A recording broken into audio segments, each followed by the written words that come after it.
I hate being cold. You're gonna need a coat at my house because that thermostat stay on 68 year round. I have a friend whose thermostat's the same way, and no matter how hot it is outside, I always have a jacket to bring over her house, and she always has a blanket, and I'm just like, And "Okay." I even if it turned to 69, 70, I'm like, "It's hot in here, somebody touch the thermostat. What's going on?" If it's not on 68, it might as well be hot in here.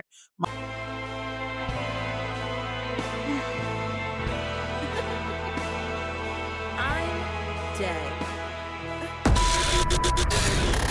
Sorry, I'm, like, on my smoothie thing right now. Oh, I need to get one of those. Oh, I've been eyeing those. I want one so bad, and it's so funny because 'cause I've, like, rushed to fill up my Stanley before we started, and I was like, "Dang, do I got time to make a smoothie?" And I was like, "I'll wait till afterwards." But if I woulda had one of those, I wouldn't have to worry about it. I love it. It's so easy. Hold on. Just except Yeah, for they get a little clogged sometimes, and you gotta go like this, and then I love that. Okay, so did you do Amazon or TikTok Shop or, I like, a did local I did Amazon. that man If you want the link, let me know. I'm in love with this thing. I have been sharing the link with as many people as I can because I'm like, "This is everything that I wanted in my life." Yes, go ahead and send me the link because Jeff Bezos know he already get about 40% of my paycheck anyway. Yeah. Yeah. Me and Am like, I try. Try. I even went as far as to cancel my Prime subscription because I was like, "Okay, if I cancel my Prime and I know I ain't got free shipping, I'm less likely to buy it once I see that 12.99." No, that It didn't work. didn't do anything. It didn't. And it didn't do nothing but piss me off. So I was like, "You know what? Let me just go ahead and reinstate my Prime and just get my life together." God working on me still. Yes. Nope, I agree. I'm so ready for this, I'm so ready for daylight savings. I'm so ready for this extra hour of sleep. Are you? I was so tired last night. I was probably in bed by like 8:30, which normally I don't go to bed till like 10:30, 11 o'clock. But last night my head hit the pillow. I was out. I was like, yeah, it's about that time. That's crazy. I was not gonna be there. I mean, I work at a I work at a brewery, so I didn't get home till 12:30. Yeah, it was not the best thing. Oh my, what? So okay, so is it like one of those, like a 2 to 11? So like, do you at least get your morning, like afternoon? Yeah. Okay, So I did 4 to 11 last night. I'm doing 4 to 11 tonight too. I don't recommend having multiple business and doing multiple things all at once. It's exhausting.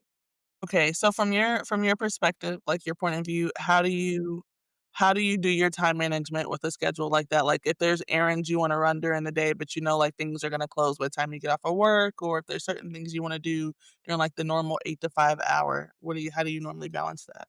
So normally I usually try to keep days that I have to go to work, I usually try to keep those empty, and errands usually happen on my off days. I love doing errands on, like, a Sunday, if I can do it. Not, like, crazy errands, but I like the, like, calming, getting grocery shopping, prepping for the week, stuff like that on Sundays. Like, my basic errands, sometimes they'll just happen. I do a lot of order pickup. I do a lot of order pickup.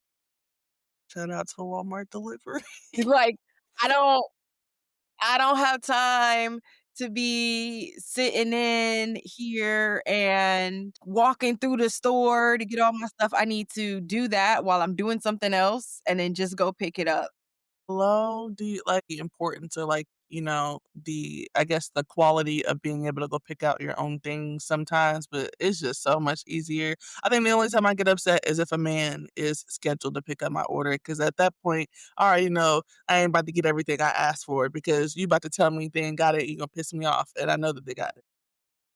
I did Instacart and shipped for a second, and I'm not joking, it is probably the most stressful thing I've ever done. It's just like you're like trying to make all these people happy and then you're, like, picking up 2 different orders at the same time so you can make more money, and then something isn't in the place that it's supposed to be in, and you're just like, "Why are you doing this to me?" And then you got one person that's super responsive, but then you have another person that won't respond at all. It's See, now coming from the if I was the one doing the shopping, like, for the person, I feel like if you're going to be extremely picky or like things done a certain way or like it done a certain way, you need to do your own grocery shopping. that's 100% how I feel, and people don't get that concept, like, stop asking people to get this really specific Swedish meatball thing that you can only get at the bottom of the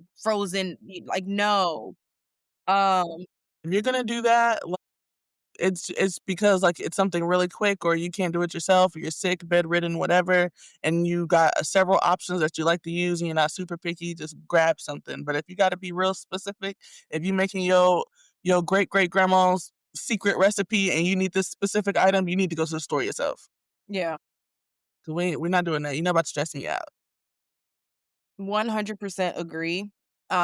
I also had an instance where I had to pick up 15 gallons of milk, like, 15 single gallons. Wait, this one I was so pissed about, and this happened one was water and one was milk.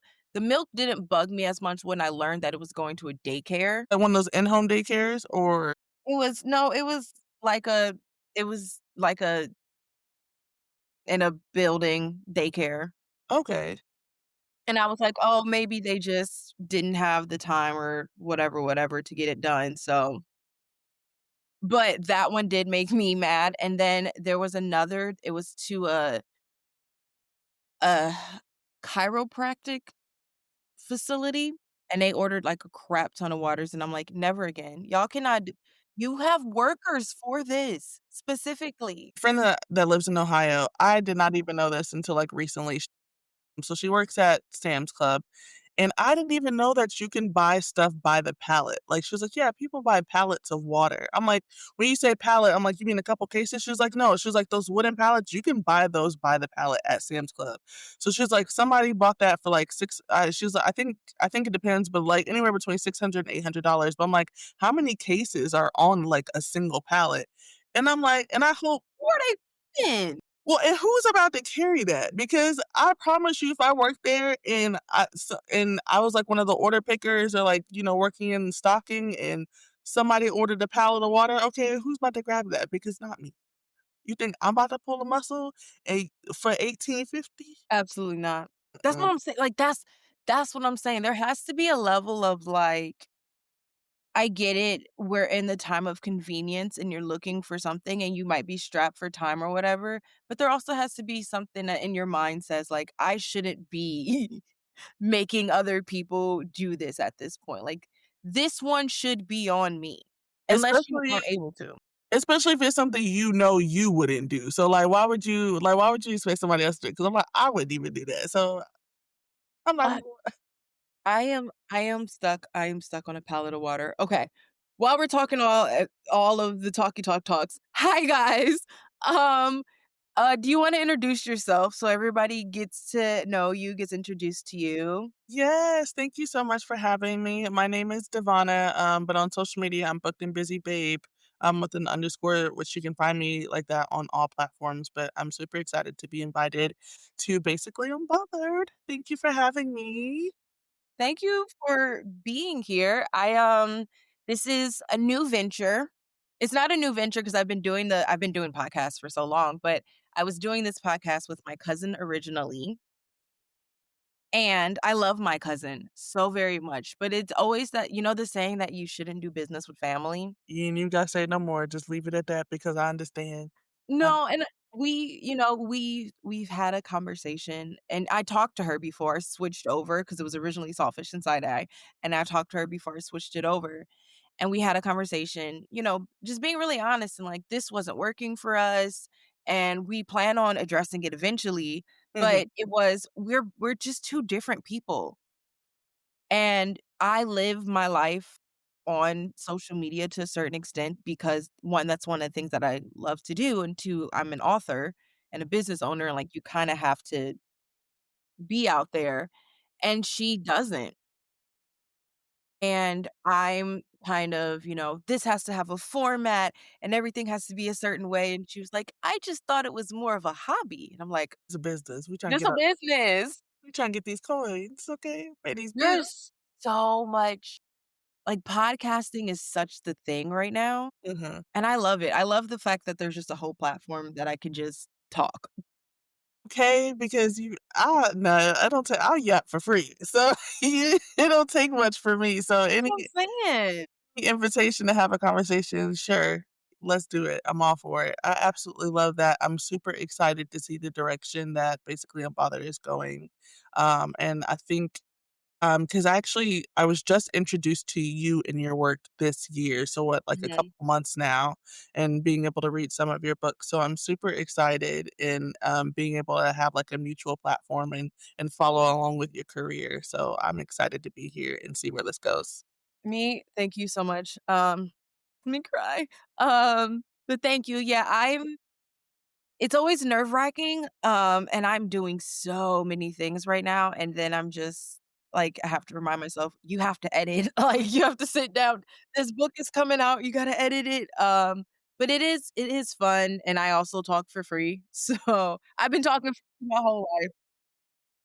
I just decided that I was gonna find something instead of people being like, "Oh, you talk too much," that it was just like, "Oh, you talk too much." Like, maybe I should just find a career place where talking and thinking too much is where you're supposed to be.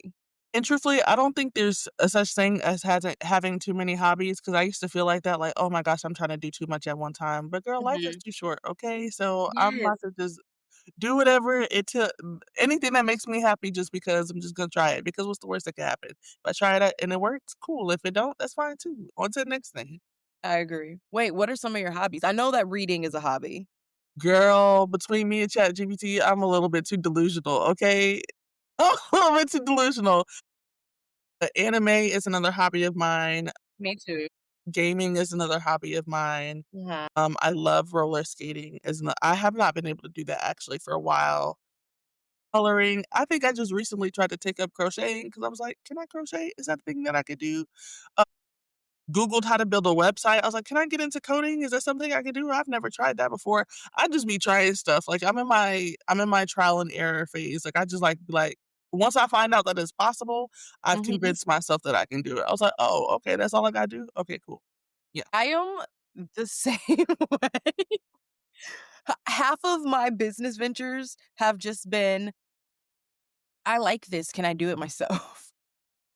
Every single time, whether it's, like, running an Etsy store, some type of hobby, writing a fanfic, girl, Mhm. at one I was like I even was like, "Can I write a book?" I was like, "You know what? I'm not even about to do that. Girl, sit down somewhere, cause I I think, and we're gonna get more into this when we get to the main topic, but I think that writing a book it's fun, but it's hard, Mhm. and it opens like, if you write like, I think fanfics are really fun. That's how I started. There's a terrible Twilight fanfic that exists somewhere out in the ether, um, that I hope no one ever finds. But those are some of how I got my starting. There was I would say the first thing I ever finished was my Twilight fanfic. But I think fanfics are fun because you're writing, you're being creative, you get to kinda piggyback off of a world that you really love, which is also really helpful in the writing sphere, but you're not really introducing yourself to what everything is to means to, like, be an author. So it gets to be just fun for the most part, you know? You can market it if you want to, you don't have to.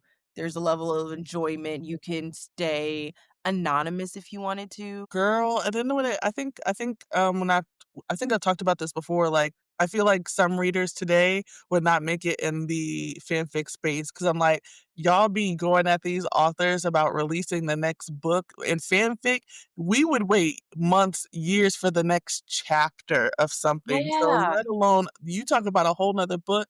Baby, I'm waiting. There's a fanfic. One of my friends we were just talking about this yesterday. She was like, there's a fanfic till this day. She's been waiting like 2 years for the next chapter and she checks it frequently. And and it's so funny that you mentioned about the anonymity of fanfic writers because it's like unfortunately sometimes you don't know like if like a life event happened, if they passed away, like there's no way to follow up with them and like just see where they're doing in life, what other progresses that they have. Sometimes you just stop and you have no idea what happened. Mhm. I definitely agree. All right. So usually we catch up with our readers, kind of give them something that's been going on in their week. I'm gonna go first and then we'll piggyback. Wow, I said piggin. Piggin is not what? We'll go into you and usually we just share like some highlights, some lowlights of the week. My cousin I talked about this last week as well. She came to visit. We went to I don't know if you ever heard of Sleep Token. Which is it's you've there's a couple, like, if you I know you read some dark romances, a lot of people have made dark romance edits to some Sleep Token songs, but they are a heavy metal band, but my coworker says that they are a R&B band disguised as a heavy metal band, so you get very, like, soft rhythm kind of feelings in it, and then, like, on the end of the song, it's just, like, blaring bass and drums and guitars. Love that. So this will be my okay, period. But yeah, we went to Sleep Token concert, it was amazing, but they played this song, Democles, and it's kind of just about, not being okay-ish, and, like, I'm trying to hide all of it, and then I'm embarrassingly it's like it was, like, the second to last song, and then I just start That's just like that's the beauty of music though, like, it just touches you without you even you realizing it sometimes, and just there's so much power in music in all types and genres. I love it, I love it. it was the silly part is that I'm so oh, what's the word I'm looking for? I don't like crying in front of people. I'm working on it, but I still don't like it, so my cousin didn't know, and I'm literally standing next to her, and then I'm just like, "I'm gonna go to the bathroom and then just sit on the toilet and cry." I know the people who were in that bathroom were just like I mean, I wasn't, like, bawling, but you could hear my sniffles. So that was hilarious, and then the next day, we went to the Renaissance Festival here in Michigan. So fun. It was so fun, and it would also highlighted just how different me and my cousin are again, because I'm very structured in my work life, but in my personal life, I'm just kinda like, "Fuck it, I don't care," right? Um, and so she's like, "Okay, where do you wanna go? What's the plan? What's the plan?" And I'm like, "I just wanna walk around." She's like, "Yeah, but what things do you wanna see?" "I just wanna walk around." So like a type A, type B personality. Yes. I t But, like, flipped because in professionally, I'm like, "No, we need order," and that's just I'm a very type B person when it comes to everything but my professional life and, like, my routines. I need a routine, I need to have my professional life a certain way. Outside of that, I don't care. Like, if you called me okay, I do have a rule, though, you cannot plan something after 8 o'clock. You will not catch me. I'm a spontaneous planner. Like, I wanna do things, but I also need like, give me advance notice. Yeah, girl, I'm a last minute planner. Like, yes, invite me, but also let me know 2 to 3 business days prior, okay? Yes, like, I mean, I need a little bit of heads up. If is I need more of a if you want me to do something that requires me being out past 10, you better give me a warning because I am in my 30s and it hit different. The recovery hits different. But yeah, it was a really fun weekend, and then, I don't know if you've been keeping up with all of the drama that's been in my life, but in July, my I got into a car accident, and I have not had my car since. Like, it's been months, and they dropped my car off today, and I'm just like, "I wanna hug her." Because now you just need to go for a joyride. Now you just need to just go right, like, windows down, just As soon as this ends, I don't care where I'm gonna go get lotion, probably 'cause I need lotion. just have to run some errands. Man, because I have a Jeep Wrangler 4xe. Okay. It's a huge fucking, vehicle, and I was in a Ford Escape. Like, that was the car that I was in. I'm like, I know had you miss your baby. I know you missed your baby. I am so it excited for you. Oh, I love those type of days where you just got no plans, but you just go ride around and just enjoy the day, see wherever it takes you. I love I those. I am so excited. But what's been going on? How was your last week? So I am actually in my final semester of school. I am in the middle of my capstone project. I actually just had class this past weekend for library science, child. And I'm in the middle of my present working on my presentation for my capstone where I have to compare 2 different libraries types. So it's very boring, on the real side, but I guess academically it's exciting. And it's so funny that you mentioned your car. I actually just also had to buy a new car because mine broke down like a couple of weeks ago, and child, the trials was tribulating. And I was like, "Ooh, okay." Cause it ain't getting no cheaper out here, so No, it's not. I'm like, cause if I'm supposed to go shake something, just say that, just say that. I My coworker yesterday was like, "I mean, feet pics," and I was like, "What?" Listen, I'm just saying, like, every day becomes more and more appetizing. But wait, so I remember first of all, I remember that like, seeing that you do fucking amazing in school. something, and actually, I just found out a couple days ago that, I got accepted into my master's program to get my master's in library information science, and well, actually, I'll be doing a dual master's, so when I finish, I'll get 2 of them. The Mhm. other one will be in archives and records management, so super excited to be starting that. I actually haven't decided which way I wanna go for my career, like, as far as, like, a librarian or archivist, or which path I wanna take, which is part of the reason why I decided to do 2, master's programs, so I have a little bit more wiggle room to decide which route to go, so we're gonna figure it out, child, but if it wasn't for Uncle Sam paying for it, we wouldn't be having this conversation. We wouldn't be having this conversation.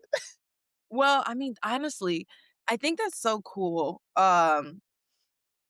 I'm trying to find a way to say I'm a very blunt person, so sometimes I have to, like, frame my brain to say things in a way that doesn't come off offensively because I never mean it that way, but I think it's so cool because I think that, like, library arts or archiving is not a thing that a lot of people are like, "Oh, that's what I wanna," it's not like a glamorized career, but I think that that could be such a fun, chill thing to do. Honestly, and I actually just probably got into this, I guess, study, like, the last maybe 2 or 3 years, and because Mhm, even, like, reading as much as I do, which has always been a part of my life, and this, I guess, career field or field of study didn't even occur to me until, like, the last 3 years, like, it's, like, never occurred, like, "Oh, I could do that," and here I am in my 30s.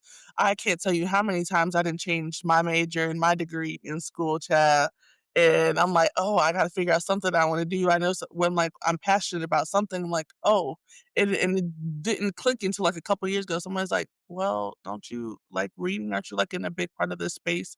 Why wouldn't you try to incorporate something like that?" I was like, "You know what? You're right." I didn't even know that I could do that, that was an option, and then once I found the school and then not only that, like, even in my classes, I'm been the only Black person every single time, so I'm like, even, like, the demographic of Black librarians, like, even in mhm. that space is even smaller, so I was like, "Oh, okay, well then, cool. Well, let me put y'all on to something." Mhm, and I know they're tired of me because every class I'm talking about urban authors, indie authors. I'm like, "Okay, well, this is how you support urban authors. This is where you can find them. This is where you can find their works and things like that." I know they tired of me, and I don't care. That's fine, because all y'all know is these white authors in Barnes& and Noble, and I'm about to put y'all onto something. Oh my gosh. Ugh, I I I love that, you know, entering spheres where you are not the majority is always hard, especially when you wanna using your voice in those spheres is even harder because you know that a lot of people aren't gonna get it, and a lot of people are gonna be, like, eyes rolling sometimes or side-eyeing or whatever. It's and still doing it and be like, "Nah, F you guys. This is what I'm passionate about, and I'm about to educate you." And honestly, they probably leave the classes that you're in better. Hope so. They're probably like, "This light is bugging the crap out of me. I'm so sorry." They're probably they're probably leaving it like, "Oh, this is I understand so much more, now and everything like that." I think so. I think that, I mean, that's why everyone always talks about why we need more diversities because when you have diverse experiences, you enrich your life and become better. I mean, I'm reading a Indian a book written by an Indian author, and it's so fascinating to me. It's still, it's not it's still a fiction book, but it's still so fascinating to me to just to get to hear, even the characters, she's half Indian, half white. And we experience a lot of the mixed race culture and African American culture, but we don't listening to how and I think they're probably a little bit back in time, but listening to how it affected them was really interesting. Yeah, I will read diverse authors and diverse genres, but I will read a memoir too, but I'm not mature enough to read nonfiction yet. I'm just not there yet. It's hard. I'm not there yet. Oh, it's so hard. There's a couple I listen to a lot of, like, my memoirs. I do read some motivational books sometimes. I like to listen to those as well. Because you can take those chapter by chapter, like, 1 Mhm. chapter a day. Like, "Cool, I'm done." That was my motivational spiritual work for the day. But nonfiction is hard. I've read The Devil in the White City, but part of that kept me going was that there's so much tumultuous things that were actually happening in real life, and it was also tied in with a serial killer, and I love true crime. Well, actually, I read that book. It was a while ago, and I remember I had to do an assignment on it, and that one, yeah, that book was a lot. And that was like my first like kind of intro into a little bit of true crime. So I was like, okay, all right, I don't know, Yeah, all right.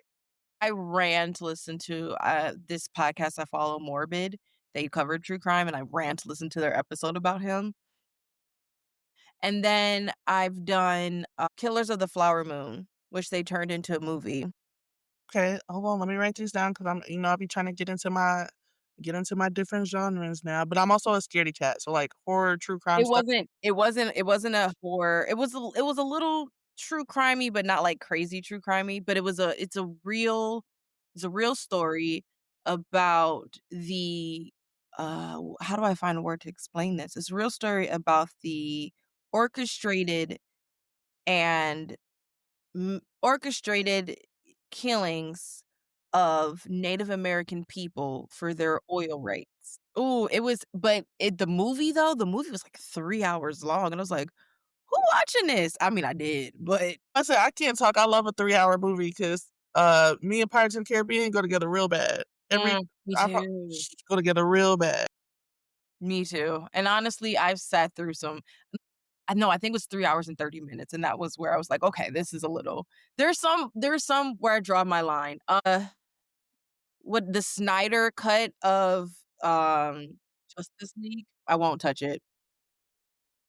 You ain't missing nothing. You ain't missing nothing. They That's could, what everyone told me. I was like, they "What do you mean this thing is 5 hours long?" And they're like, "Low key, you have not missed anything." there was nothing extra worth them adding on them extra 2 hours that they did in that cut. I think I just think that I first of all, as much as it pains me, I love Josh Whedon, so I tolerated I mean, he's had his issues, but I think that he is a genius when it comes to starting TV shows and writing and editing and directing. Um, and it's always been interesting because, he came after Snyder and they both have 2 very different styles. Sorry, I went to school for film production before I went to school for psychology, like, my major is psychology now, but I was originally a film major. I started in middle school. Um film appreciation class, and it honestly just changed my perspective on how I see film, so I absolutely love. Yeah, and so I know, like, insider tracks what I know that 1, I know I can pay attention that Zack Snyder and Josh Whedon have completely different styles, but Josh Whedon was so successful with the Marvel the beginning of the MCU, and obviously that didn't work out, but, um, I think that they one of the things that the DCCU had a problem with was that they weren't as successful, and I think that they thought if they brought Josh Whedon in to do what he does, that it would make their franchise more successful, and the problem is that you have 2 conflicting voices, Mm. and that's never gonna work, and everyone's like, "It's all Josh Whedon's fault," and I'm like, "Actually, he just got hired to do a job. He got hired to be who he was. There's nothing." Think DC is struggling right now, like, contract-wise, because I think, like, when you build these universes, I think it also makes a difference when you're not having the same people show up in those universes, and I understand, these actors, these actresses, they have livelihoods and have to do other projects, but Yeah, you're essentially trying to build a universe, so, like, even with the whole Henry Cavill Superman thing, and then I don't know how many Batmans we've had, and just the controversy around Aquaman with Amber right. Heard, and so they got a lot to iron out to build the universe on because, like, comic-wise, love DC, but, like, what they're I think the films right now is just they're struggling a little. They are. With that in mind, though, we are going to go to our pop culture roundup. All right, our first topic is that Selena Gomez gets married in a secret ceremony. Love this for her. I love Selena Gomez down. That is my girl, and honestly, just her entire relationship with Benny Blanco, the way he treats her. Um, if anything, I will say I feel bad for Justin Bieber because they won't let that man live because they just because the internet, they be, like, speculating, like, "Damn, he missed Selena," just because they're so busy, like, highlighting his relationship with whatever that girl name is, Haley? Haley.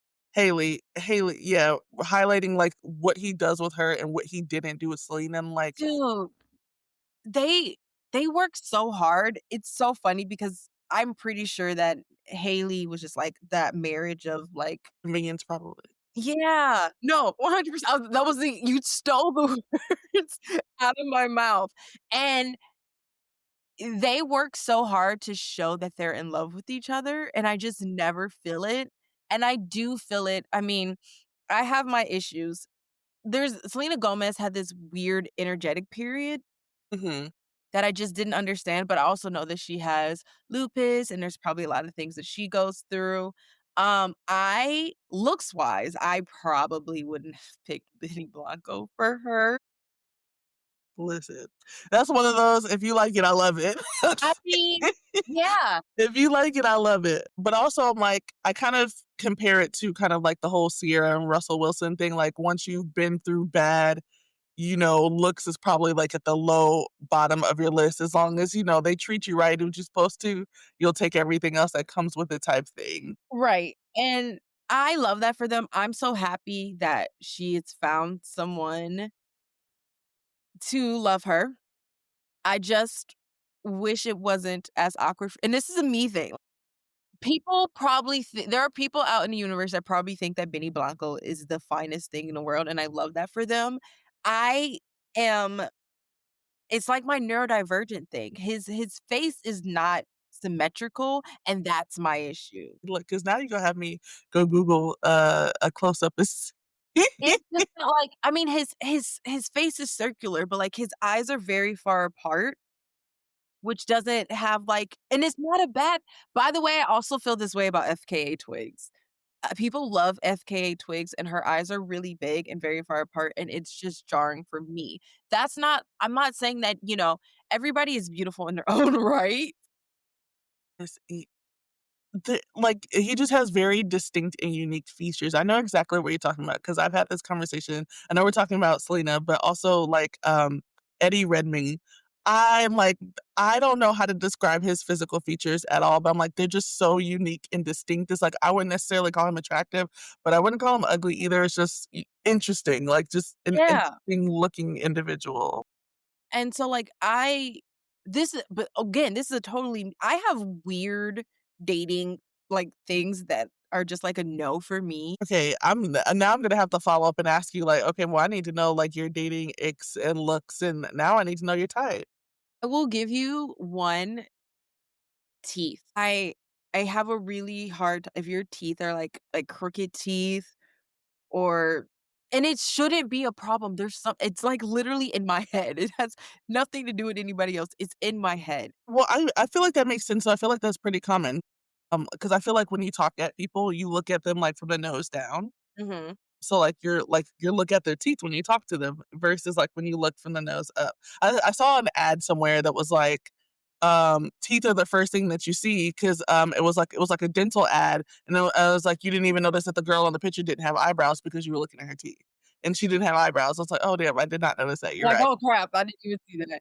And then I will also say that, I don't like beards. Real I don't like stubble, like, if you're gonna have a beard, have a full one, but, like, don't be, like, in between. Oh, Don't I hate the, like, scraggy hairs that are just like, "No." If you're gonna have a beard, it best to be lined. But I don't like really long beards. I find them to be really gross. Cause like, when you're eating, it's gonna get stuck in your beard, like Yeah, or, like, if I met you with a beard, don't yeah. shave it. Don't shave it, 'cause we No, didn't because that's like, your face is gonna look completely different. Like, if I met you a certain way, this is so terrible because men say this about women and we're like, "No." But if I met you a certain way, sir, we better have a full conversation. Yeah, or we might have to do, like, one of those AI things. You're gonna have to show me what you would look like without it before you actually Yeah, do I it, gotta prepare. because, like, I've seen, like, those TikTok videos or, like, reaction videos of husbands coming home after they've shaved and, like, surprise scare their wives. Like, they look like completely different people, and that is very terrifying if you actually think about Yeah, it. it is. It's like I was dating this grown man, and then this young boy done walked into my house. It's like with the certain haircut types and, like, the before Mhm. and afters or, like, the hat fishing. I need to see what you look like without a hat because, y'all, they be playing. They be playing. Yeah. Take the hat And off. honestly, I understand, like, a lot of my friends are like, "I don't understand why men feel this way about makeup," and I was like, "I get it a little bit, like, if you're doing makeup just to enhance your features, but inherently you look similar, Mhm. very close to what you would normally look like, but if you're doing makeup to change your whole like, now your cheekbones that were here, like, up here, and you're contour like, I know you've seen some of those videos where they look like a completely different person. Yeah, like, when they do, like, the real, like, full, like, glam makeup and the before and after is extremely drastic. Yeah, I'm, like, half and half. Like, I'm definitely pro makeup. I am too.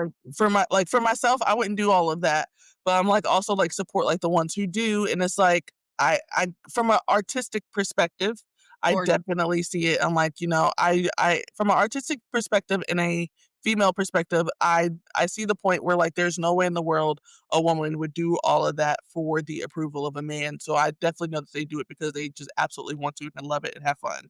So, There's like, no I like when it time. comes to that aspect, I'm like, yeah, I tell men, like, "Shut the hell up, because if you understood what it took for her to look like that, I promise you she didn't do it for you. She not at all. I promise you she didn't do it for you." But at the same time, I'll be like, "Girl, like, are you okay? Because like, how long does it take to wash all of that off?"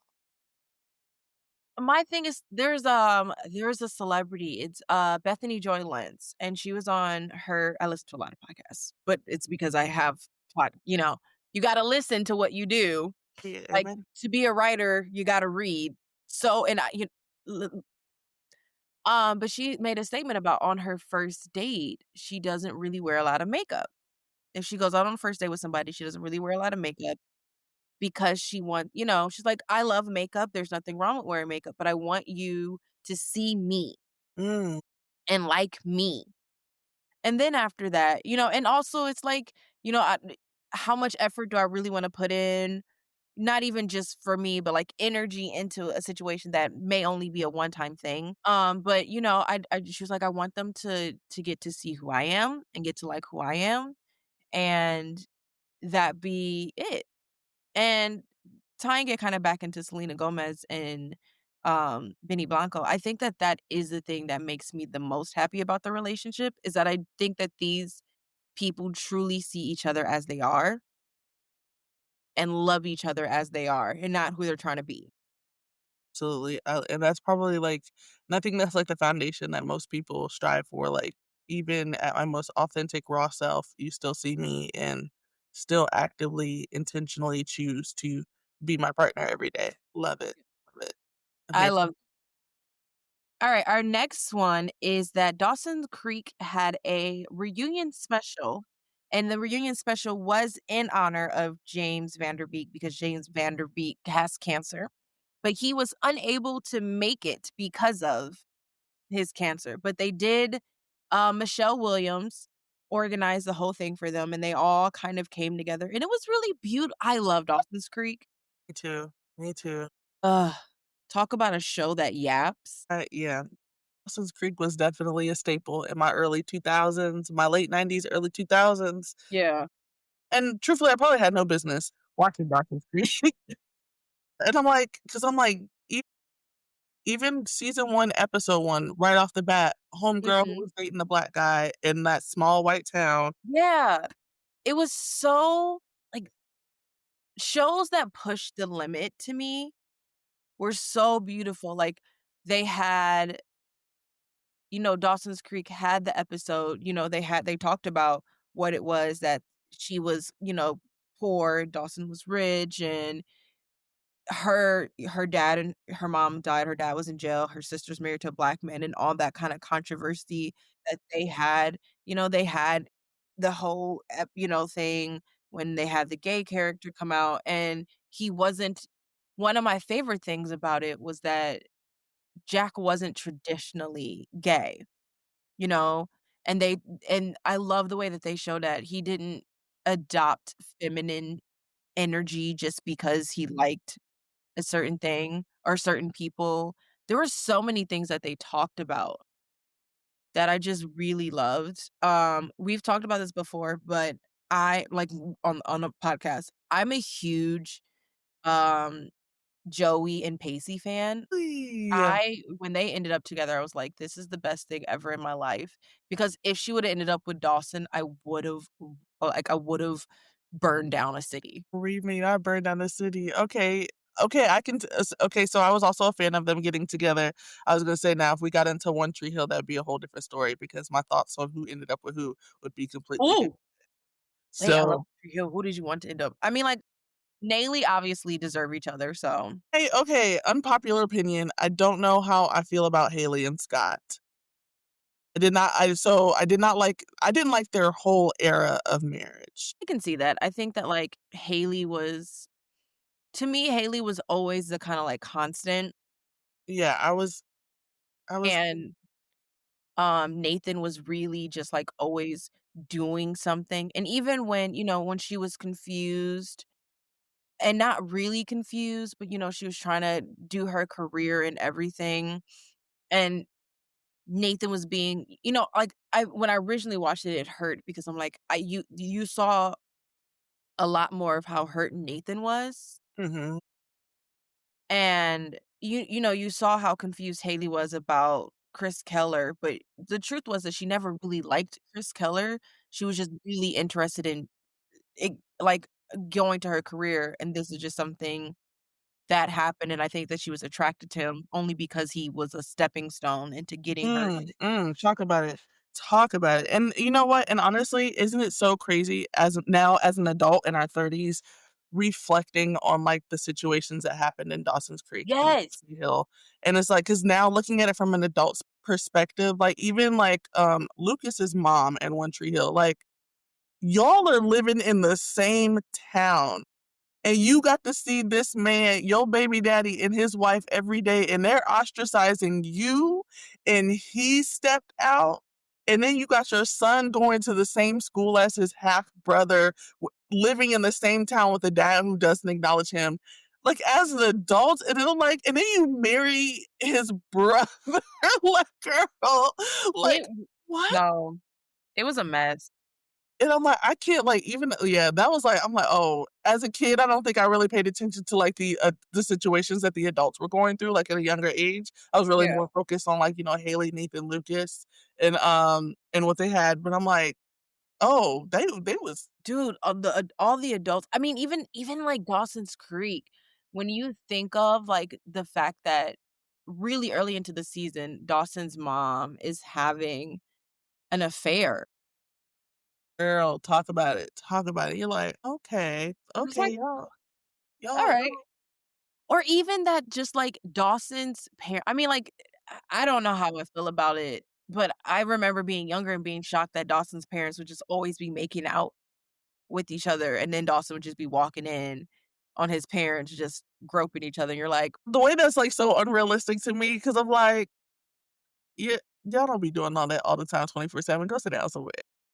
yeah, like, it was a lot, but the reunion was really sweet, and I always love seeing for the most part, except for Charmed. Charmed has ruined this for me. Mm. I love Charmed, and I'm so not here for the drama between them. Not a fan of the drama either, but oh my gosh, that's a whole 'nother That's a I whole got a nother whole I got a whole dissertation on Charmed and everything going on between them, but I love when shows that have been around for a while and, like, the cast members, like, still have that camaraderie and that family, Mhm. and they're still able to still, like, appreciate each other as people and, like, the work that they did in those art, like, even, like, Fresh Prince, like, I just love when they do that. I love a good reunion. It does make me sad that we're never gonna get that in Charmed, but it did make me happy to see that they did the reunion, and they brought out a l like, it wasn't just the main cast, they brought out a lot of people, and I was like, Shit, I didn't get a chance to see it. I heard about it, but I did not get a chance to see it. I've only seen clips about it just because I think that I would be so emotional. I Okay. think I would just be too emotional. I'd just be sitting there crying like, "Oh, Okay, Jimmy." but that theme song is definitely in my Spotify playlist somewhere, and I'm pretty sure I play it at least quarterly. Okay, so It's I it understand. it is an amazing song. Speaking of music, our next topic is about Coachella. The lineup. Okay, so Sabrina actually had a really great year last year. She was putting out hit after hit. It TikTok ran through her whole album, okay? And, I love Mhm, that for her. I think she had a couple of, like, controversial things happen, like, at some of her concerts or something. I can't remember specifically, but I love that she's headlining. Love that Justin Bieber is going to be there. He's also I think this will be his first appearance since Haley had the baby, like, first, right? Like, first, like, concert appearance, so excited for him. I hope he's doing good in his dad era. There's been some speculation that, he might be into, the heavy drugs now, into that Fenty. mhm.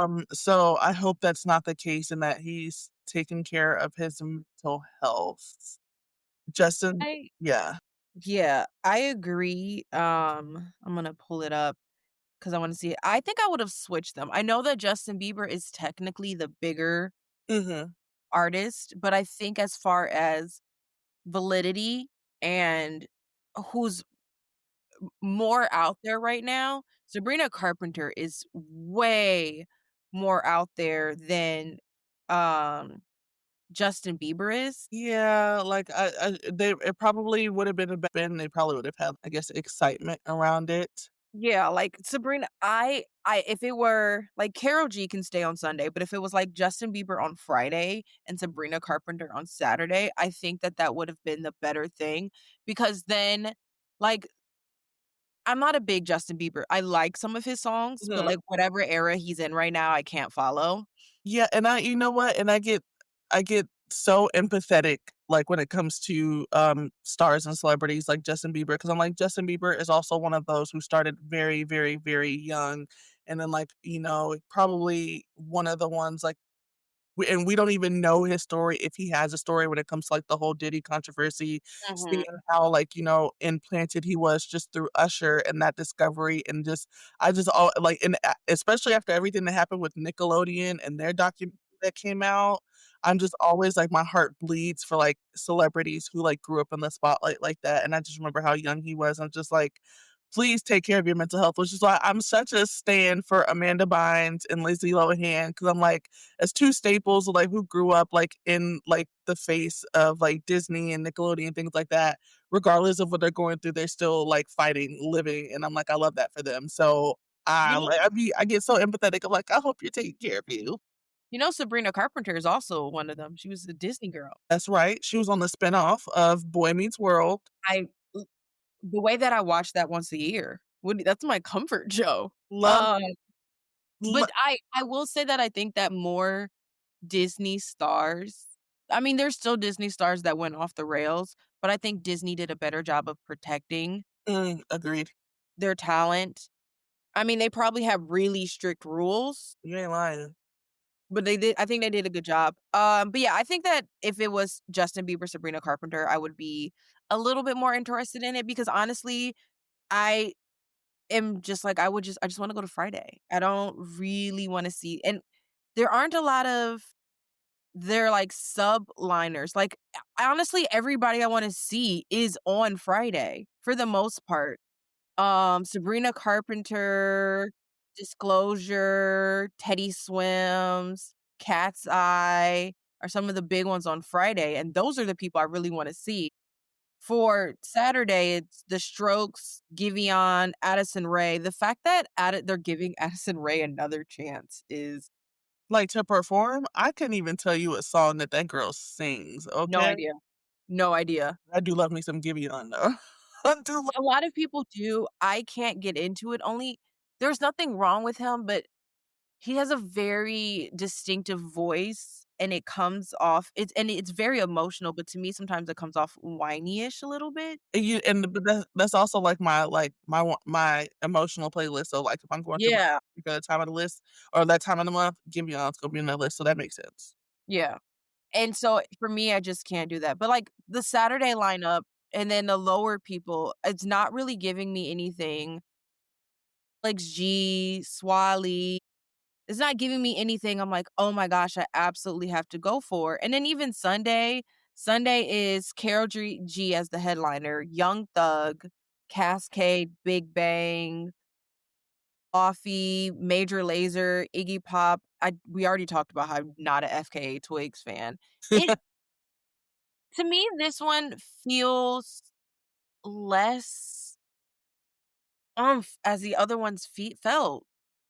Honestly, so this is my hot take around Coachella altogether. Mhm. Honestly, seeing, like, all the videos, there is nothing appealing to me about camping out into the desert and to go to concerts and people taking showers in trailers or digging holes outside to go to the bathroom and setting up tents. Uh, probably the only way you could convince me to go to Coachella if Beyoncé was to get on this internet right now and say that Destiny Child's get back together.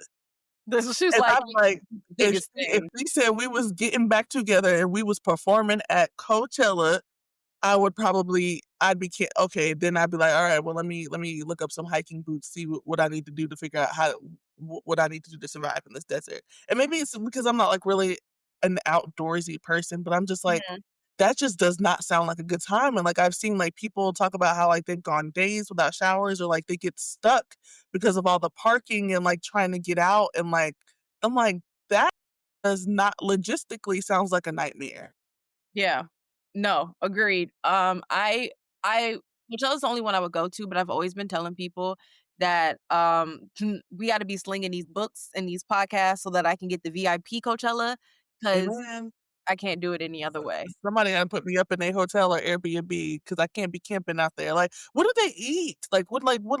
What is, like I guess I don't know, like, distance-wise oh, it got really I dark. think it's Because 'cause I'm like, what is, like, the distance-wise to, like, the hotel? Mhm. Like I think that it's not that far because I know someone who went and they stayed at an Airbnb, so probably like a 30-minute drive. okay, So okay, it's 'cause not crazy. And then honestly, it's better when you have an Airbnb because you get to, like, chill and relax, and you don't have to be there all day. You can see who you wanna see, go home, take a nap, eat some food, go back for the night concert, you know what I Right. mean? So I think that is there's ways it's not like Burning Man where you're just stuck.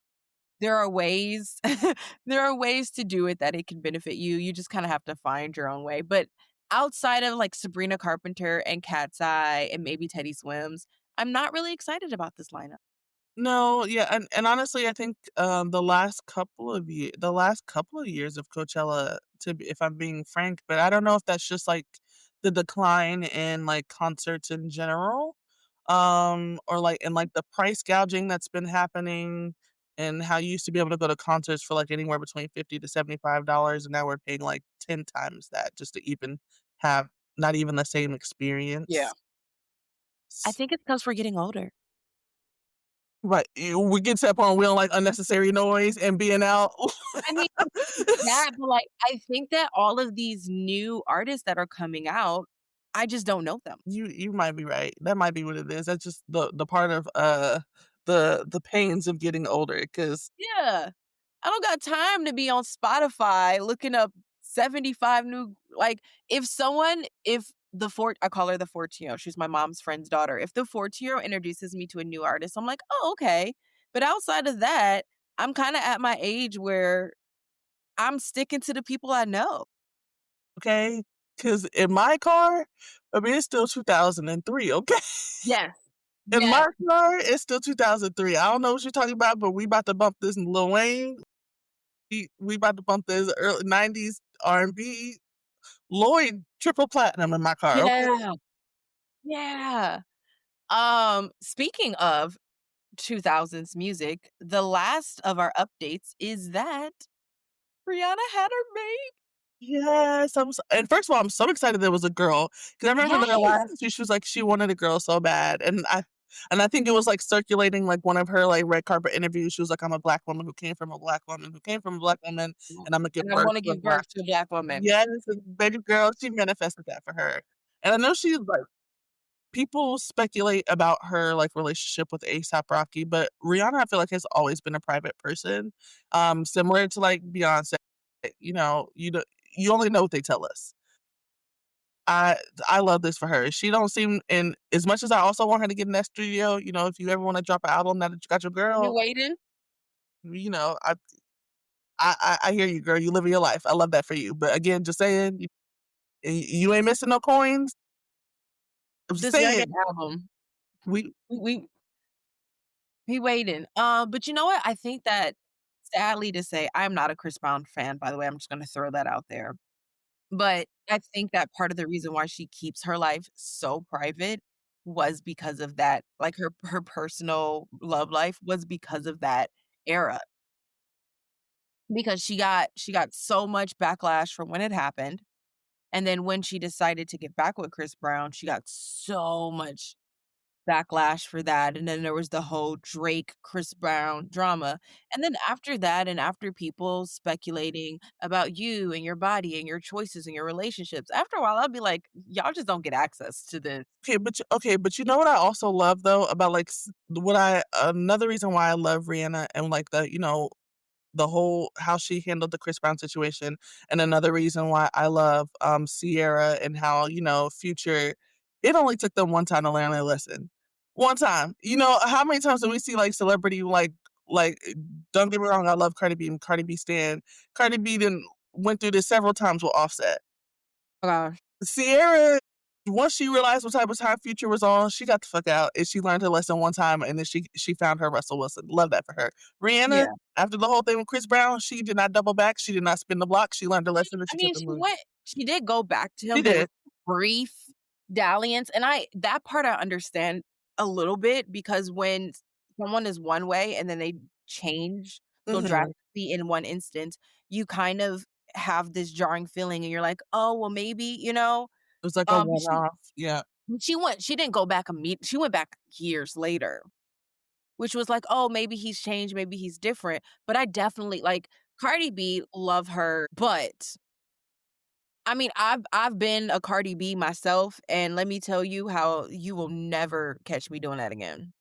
You won't Cardi B moments. I've had my mm-mm. Rihanna moment time to learn that lesson, okay, and I understand, like, the wanting to go back and the child, I got stories to tell, okay? Man, we might have to do a whole 'nother podcast eventually because Amen, amen. I got stories to tell as well. But yeah, no, I'm so happy that she gets her baby girl. I know that she really wanted it. Um, and I'm happy that she's happy. Curious if she's gonna have any more, like, if like, now that she has a girl, is she done, or, like, is she's gonna keep going? I wonder, I will say that to me also her energy has been a little shifted Mhm. recently that I feel. And to me, it's like it's very, like, in her facial kind of expressions or whatever. I wonder too, but I think that, I have a feeling that this might be it. Her Yeah, all 'cause 3 of her kids are really young, and she's still they just got over the ASAP, um, the court case, and, she's still running a business, and she's been doing all of these pregnant and pregnant and pregnant, She performed pregnant for the Super Bowl after just having a baby, and then I think that she might be like, "Alright, let my body reset, let me recover, and let me get, like, back in my zone," and, maybe she'll have another one, like, 5 years from now. I can see that, I can definitely see that. I I mean, like I know that some people are like, "Bam, bam, bam, bam, bam," but me, personally, I don't have kids, but me personally, I would be like, "Okay, we're pressing pause." First, I have 2 kids, but there's Mhm. a 6-year gap between them, okay? Because truthfully, and I say that because my firstborn, that plan don't be my only. I was about to be one and done, sit down somewhere. I'm an only child, so it's like, "Oh, you ain't got to worry about me doing this again." Last Yeah. try to be grown, and my daughter and my husband were like, "Oh, okay. Well, we didn't plan for that one, but cool." Hey, Okay. she along for the ride now. Because I'm like, "Damn," 'cause I was like, "Damn," I'm like, my son is 8, so I'm like, "Oh, we only got 10 more years." I'm like, "Man, we just started all over. What the fuck we did that for?" Like, we done with the diapers, he's sleeping in his room, like, we done with, like, all the craziness, the toddler and we just started from scratch. I was like, "Oh, you ain't got to worry about me trying to be grown again. Let me sit down somewhere." I'm dead. Yeah, you're like, "No." But yeah, I think that this might be it for a while for her. I think that sometimes you just have to even, like, the toll that pregnancy takes on your body back to back, I'd be like, "All y'all can leave me alone for a month. I'll take the newborn and that's it. Don't talk to me." But we're gonna get into our next topic, and our next topic are going to be whether we think that these book things are icks or not icks. Ooh, Mm. excited. You ready? I'm ready. Alright, first person or first item is third person books. Ick or not ick? Ick, and it's so surprising to me that so many people find that as an ick. Really? Okay, there are some books that I read by the way, I know that Harry Potter's controversial, but I'm in my 30s and I grew up in a time where JK Rowling was the goddess of everything, so y'all can hate me, I'm in my 30s. That's between y'all. We had a different JK Rowling. Um, but I didn't even know it's so written so well that I didn't even realize it was in third person. The only and maybe it just depends on the writing, but it's not an ick for me.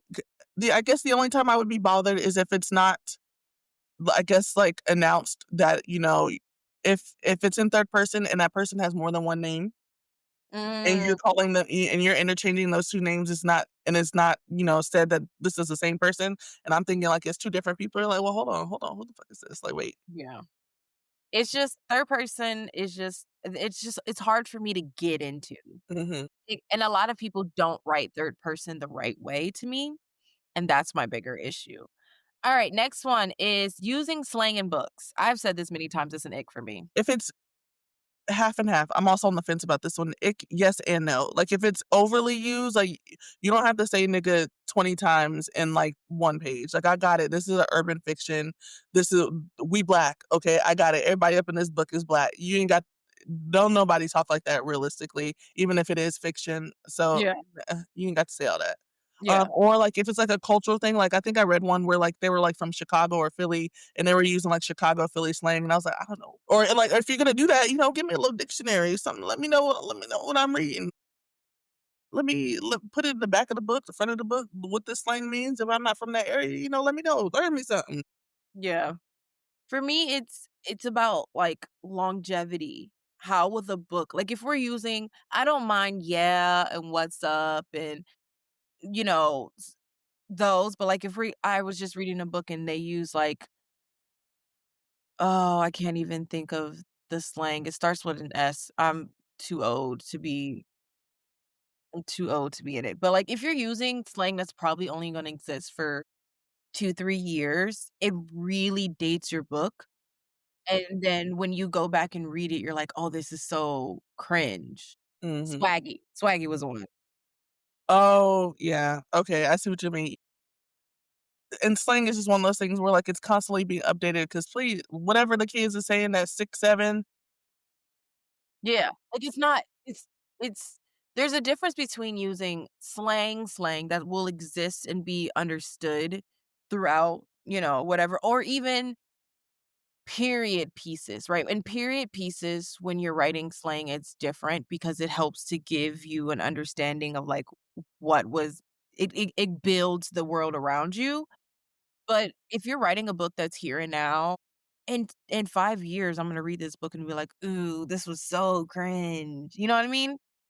It may seem cool in this moment, but you also have to think about how it's gonna be perceived a couple years from now. I didn't even think about that, that's a good point. Alright, next one is second chance romances. Hate them. Ick. Ick. Ick. I spinning the block. You should ick, on to the next one. On to the next one. Give me the new love interest, please. Yeah, I you mean to tell me that this person dogged you out, and now I have to spend the rest of the book with them trying to make up no, no, Yeah, I can't do it. mm-mm. Alright, next one is a lot of characters. Okay, so this is not an ick, but it's so funny because, Jaquel in her series, Jaquel J, Mhm. and I think E. Bowser, Product of the Streets, and Jaquel's Capone Delgado Inferno Caselli series. People talk about all the time about how many characters. I actually enjoy it. I enjoy like when there's like a really in depth like universe story building. But I'm also one of those people I will forget as soon as I read the book. So if you bring up a side character, I'm not gonna remember who's that and what did they have to do with the story again. I was reading a indie author book, and it was really good, and I'm gonna talk about this on the next part of it. Just remind me if my brain forgets. It was really good, but one of my problems that they were all based off of 7 deadly sins. So that lets you know that there are at least 7. The men were all based off of 7 deadly sins. There was at least 7 of them. And then there were 3 different girls, and they're all in their, like, perspective. And I had to start making like, I was on reading it on my Kindle, and I had to start making notes. Like, "Oh, this person is attached to this," like, because I just get confused sometimes when there's a lot of characters. So let me ask you this. So if you have a book that has a lot of characters, would you still want it to just be like 2 POVs from the 2 main characters, or would you still want multiple POVs from all the characters? I like 1 or 2 POVs, and it's in the, like, Mortal Instruments series, they Mhm. started giving you kind of more POVs, and I understand that you get more of an understanding of why these kinda side characters or off to the side characters are doing what they do, but to me, it starts to make the story convoluted, and, like, some of it is supposed to be ow, I just, like, banged my knee. Some of it is supposed to be a mystery, some of it is supposed to be unexpected. You're not supposed some of it needs to be unwritten, and in her case, some of it did make sense, and even in the indie author book that I was reading, some of it did honestly make sense, but and I enjoyed the book very much. It just took me a second, and that's my bigger thing about the characters is that I'm the same way, I forget them, and Mhm. so it's like, "Wait, oh my gosh, who is this person again?" Like, I have to remind myself who the person is again. Oh my yeah. I okay, I mean, that makes sense. Yeah. Alright, next one, annoying main character. Ick. Mm. Can't do it, sorry. You mean I gotta listen to this person's perspective the entire no, thank you. If it was a side character, that's fine because I could just skip their reading, but I'm like, if it's the main character in there and they're essential to the plot, I'm gonna be irritated, so no. Ick. No, it's over. Two-dimensional characters. Ick. Ick. I if you what do you mean that this person is, like, very they're what is it? It's the fuck, is I wanna call it the Disneyland, but that's not what it was. But it was like the Disneyland billionaires. Well, was it are you talking about the, Lauren Asher's, series? Are you talking about, like, the terms and conditions? Yeah. Okay, okay. Those characters to me, especially in the first book, felt very two-dimensional. The Mhm. second book was better, but the I first book agree. the characters felt very two-dimensional, and I was like, "Ooh, this is very stereotypical, and there is no real depth to them," and I just didn't like, I read the first 2, and I was like, "I think these 2 are enough for me." I agree. And it's really hard, like, when you have characters, like, where there's, like, 2 identifying things or, like, maybe 2 or 3 identifying things about them, and then, Mhm. like, the author makes those things their entire personality, Personality. and there's no other, like, depth or growth. Mhm. Like, this is not the vibe. No. Alright, adding social apps and books. That doesn't bug me. I kinda like it. Yeah, I don't yeah, that doesn't bother me. Yeah. I and maybe that's, like, growing up with the iCarly, the Apple or what the Pear phone type of Yeah, thing. yeah. I don't mind it at all, actually. Mm-mm. No, Mm-mm. I think it's totally fine. Covers with shirtless men. Mm, It's okay, my issue with it is that, like, romance books have come so far and have, they've gone from this really culty, campy thing to something that's actually quite beautiful to me, and when you put a shirtless man on the cover, it's just like, "Let's go back." and I'm like yeah, I'm like 50-50. Yeah, no. Actually, I take that back, no, ick. I don't want the shirtless cover. No, thank you. No, I don't no, I don't need it, personally. I'm good. I mean, if I wanna look at shirtless men, I would just go look at shirtless men. Um, cheating tropes. Can't do Hell it. hell Mm-mm. no. And going back to the second chance romance, I gave a one-star review for the first time this year because it was a cheating trope and a second chance I romance, and saw it was that. from his POV, and that pissed me off so bad, and I'm like, "This couldn't have been written by a woman, like, why?" Like, not only was it a cheating trope in a second romance, but you wrote it from his POV, and then there wasn't even, like it's one thing to cheat at the beginning of the book, and you spend the entire book trying to get her back. He Mhm. cheated through 60% of the book, and the last 40% was him trying to get like, there was nothing redeemable that you did. If you pay attention to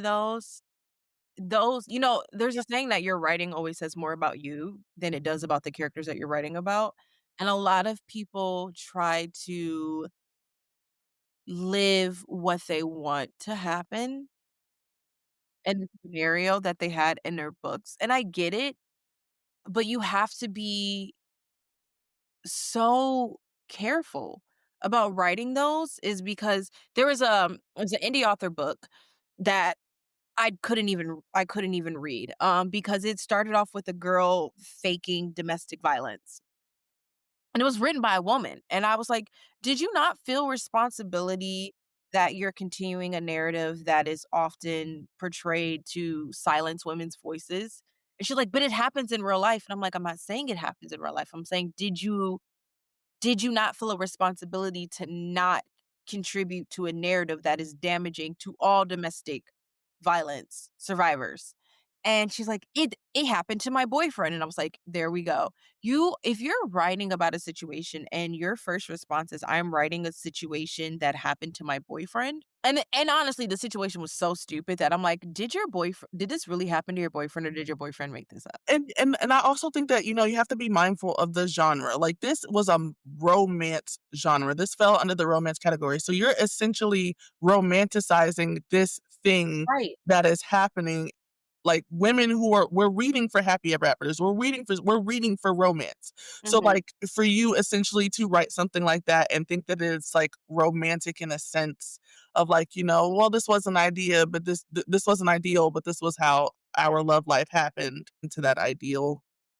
I agree, and that leads us into our last topic, which is problematic authors, and I think that that is, not calling out, like, specific authors, but I think that is a problematic thing for an author to do, is that you're right, you are writing this for women, and it's either women who are in love, or women who are hoping one day to be in love, or women who have their heart broken, and if you write this cheating trope, you're gonna what you're saying to a lot of women is that, "Hey, if they cheated, it's okay.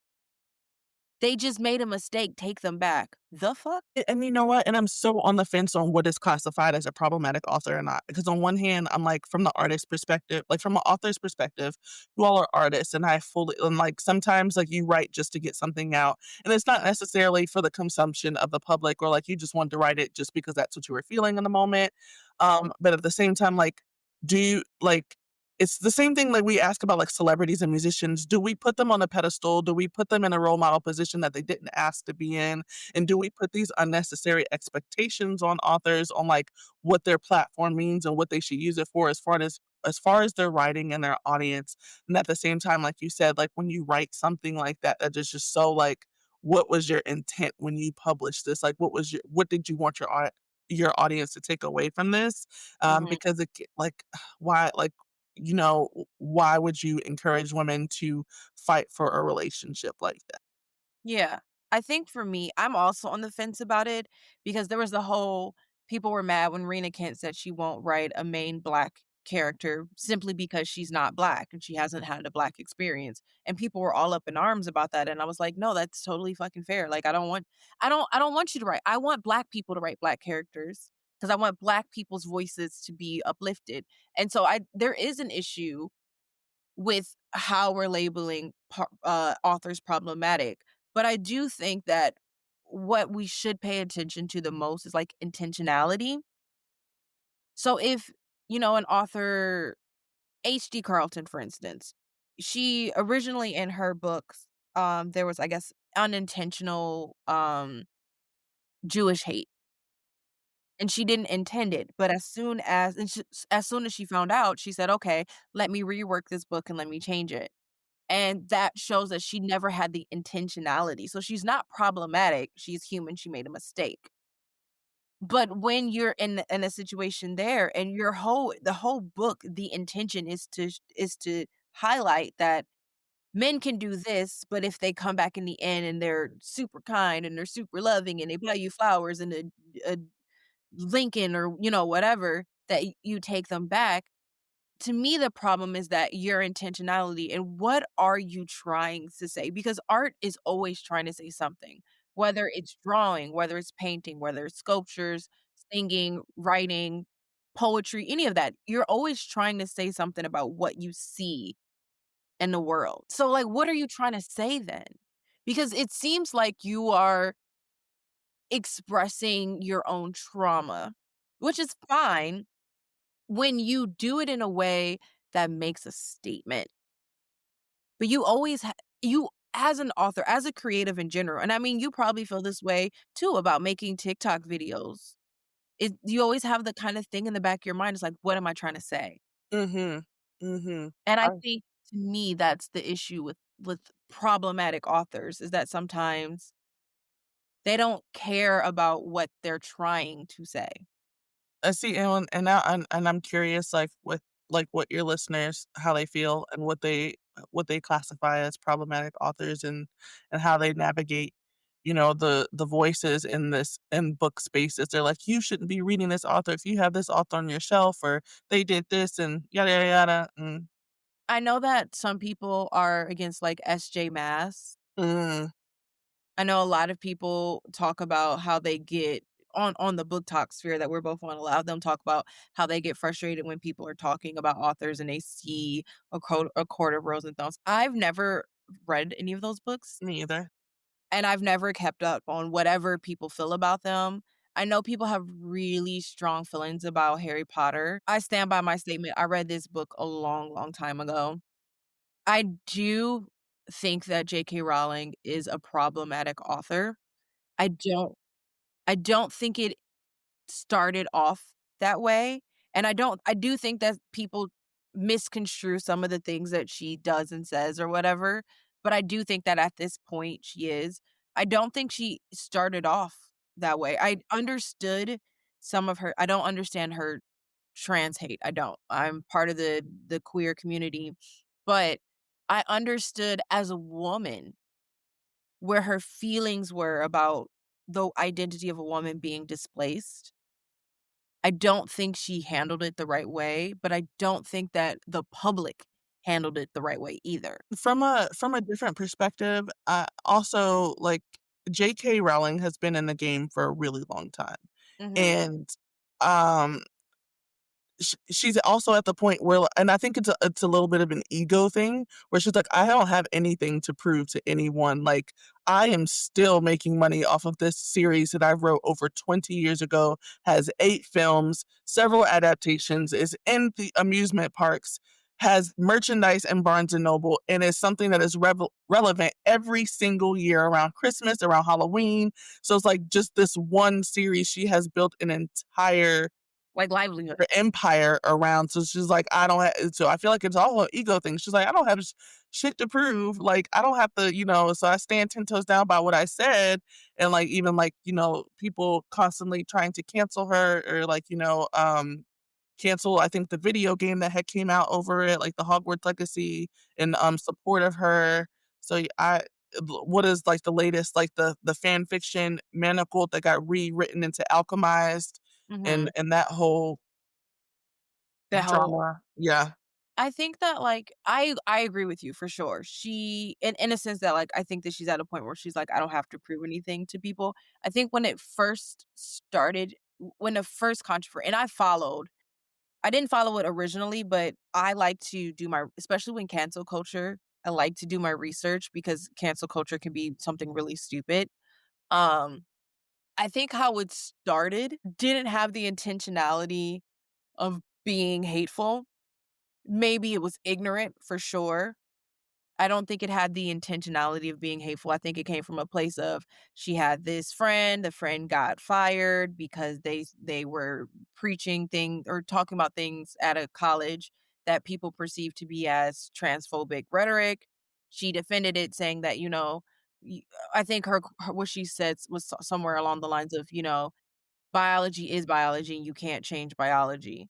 And in a sense, sh I can see where she was coming from, and I think that she misworded and she's not American, she probably doesn't have PR people as much as we do in America when, you go on reality TV show one time and you automatically have PR people, you know?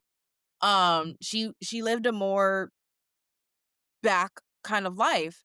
And I think that then people got really upset about it and she tried to defend herself and be like, "Hey guys, I've been marching for the community. I've been supporting you guys. I wrote this book that is Harry Potter is very much about diversity." And she was like, "How can you guys think that I believe this way?" And I think at a certain point she was just like, "Whatever." And really leaned into it. And to me, that's when she became problematic. I think that when she was originally just didn't know that what she was saying or what she was doing was continuing a thing, we could have as people educated instead of condemned, and I think that because we chose condemnation, we kinda created a monster, and you're right, she's at a place now where she's like, "Fuck it, I don't care. Believe whatever you want to believe about me." Check still coming. And the idea around cancel culture is just it's the same question every single time that we just can't answer. Can you morally separate the artist from the art? And that honestly, that's hard. It is, it's so I think about it. I have separated JK Rowling from the art, and I don't hate JK Rowling. I think that and I people may get pissed off at me for saying this, I think that I can see where some of her mentality is. I don't agree with it, but I can see where she is getting some of her mentality from, and I think that that's a beautiful thing to say, I can see where someone's getting something from, I don't have to agree with it. Um, but I've learned to separate that because, again, I mean, I don't engage with her as an artist. She's very vocal on Twitter, but outside of that, she's not popping up on any feeds or, news or whatever. Josh Whedon is also a hard one for me. But how I feel is how people feel about Chris Brown. And I'm like, no, there's no way. My usual rule is that you'll catch me listening to the stuff I already listened to beforehand because I've already listened to it. Like I can't erase what I did. That's dumb. It'd be like, "I'm never listening to a Chris Brown song again." That's stupid. There's some bangers that I liked before became wise enough for me to be like, will I listen to any of his future musics? No. Will I go to any of his future concerts? No. That's my choice. Like, I'm not giving up Harry Potter because a decade later she decided to be terrible. No, these books changed my life. I already read them. I can't unread them. I read them as a Can't child. unread these books. And I think that it is hard, the separation between the author or the artist and their art.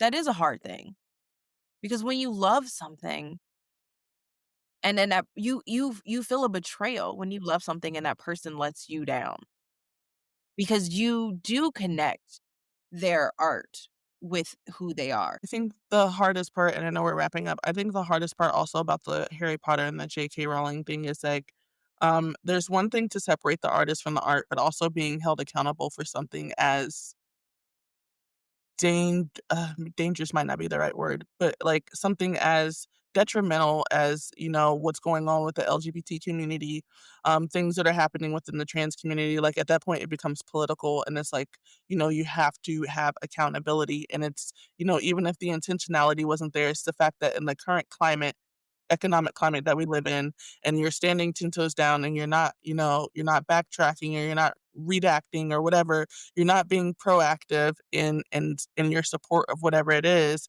So for me to not say something in this climate, despite what I think your intention might be, that's where I feel like it becomes dangerous and the lines get blurred because it's like, well, you weren't always this way, but for you to say that in this current time was extremely hurtful and painful regardless of what your intent was. So, like, have some accountability. Do you owe us answers at the end of the day? No, because we don't pay your bills. Your bills probably paid for the next 20, 45 years. I don't know.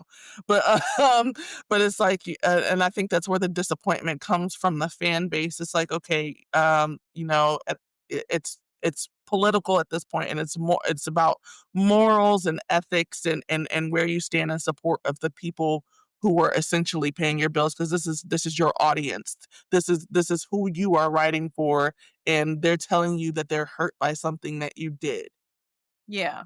And I think that that's where my frustration lies the most in J.K. Rowling and other authors that do these things is that there are, and I mean, like, they're still humans, they're gonna disappoint you're not gonna make everybody happy, but there are people who believe in you and believe in your stories and invested in you, and you don't owe them anything inherently, but as a conscious producer of art, you do have to be aware of how what you do, what you write, what you create, and what you say outside of those creations will affect people. Because if you're writing a book for, let's say, the Black community, right? And you're writing about Black characters, and then you're caught on a talk show saying the N word, you're not really, you're letting down a readership that you've personally have built. And I understand that for a lot of people in the queer community, they felt safe in these books that were written about diversity and not being the same and differences being okay. And they felt like J.K. Rowling was a safe place, and now she's not, and that's hard. And what do you do with that? Because that's the hard there's not a lot of safe places. And to lose one, especially in books, which is an escape, is a really hard thing to do, and you're right.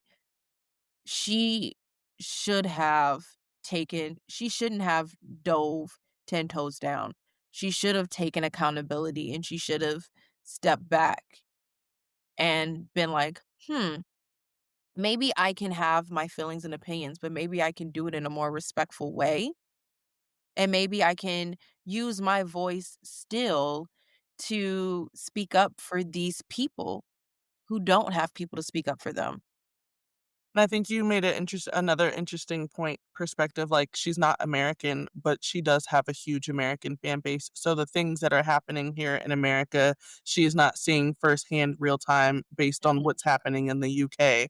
So she is basic we're having 2 different experiences on one different topic, so her view and ideology of what's happening with the trans world and LGBT is strictly UK based and not the rest of the fan base, and so, like, that is a completely different experience for people who are here in America who are where the LGBTQ is constantly under attack, and that might not be the case in the UK, so there's also, like, the cultural perspective, and I think that might be where the ignorance lies on her part is, like, not doing like the full research on your fan base and the background and where they come from.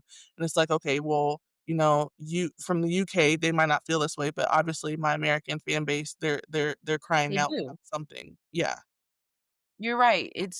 This is something that I say to a lot of up and coming authors, to anyone who ever wants to be an author, is that when you write for yourself. Once you hit that publish button, once you and fan fictions are a little different, but once you put your books out, especially for paid consumption, you are putting yourself out in the public sphere. And you cannot, whether you're a large author or you're a small author, you cannot ignore that responsibility that you have done. You don't get to just say, "Oh, wanted to make art." No, you can make art for your own. When you put that out for public consumption, you have to be responsible for your art. Ooh, that was a word. Yeah. Germ- I mean, to me, that's just a feeling. You have to have a responsibility, and I think that, going back to the topic about problematic authors, I think that that's the problem, is that a lot of we're in a time where we're told that we can create, and creation is encouraged. And this happens in all spheres. This happens with TikTok creators because there are TikTok creators who do that. If you don't realize that you are now a public figure and there's a responsibility that comes with that, then you shouldn't do it. And does that suck? Absolutely. 100%. be prepared for the backlash on whatever you said because the internet doesn't forget. No, I've already said there, if someone deep dives into some of the shit that I said as a kid, I apologize immediately. I was dumb and I was stupid, and I've learned, but I can say that. I can say I was dumb and I was stupid and I learned. And the problem is that so many people just don't take accountability.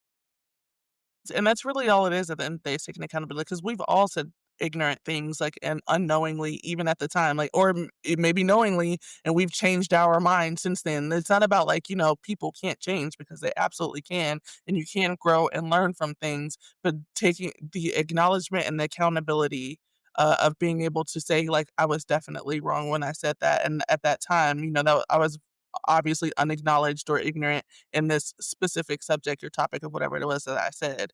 Yeah. And I think that's where people forget, like, just be accountable. You said what you said. At the end of the day, that's all it is. Just be accountable. But on that note, we are going to get ready to get out of here. Thank you so much for being a part of this. Thank you so much for doing this. Like, I know you at first were like, I don't know. And I'm like, I promise you, you're going to be great at it. I was so nervous, honestly, it was so much fun.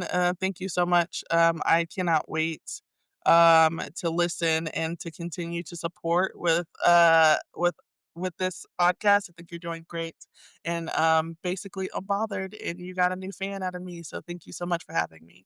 Thank you. Definitely plug in one last time where people can follow you on all your socials. Oh, yes, okay, so you can definitely, Booked and Busy Babe, there's an underscore at the end, and that is the same across YouTube, TikTok, Instagram, even Facebook. So, yeah, thank you guys so much. Thank you. All right. Bye, guys. Bye. PureTifa Podcast.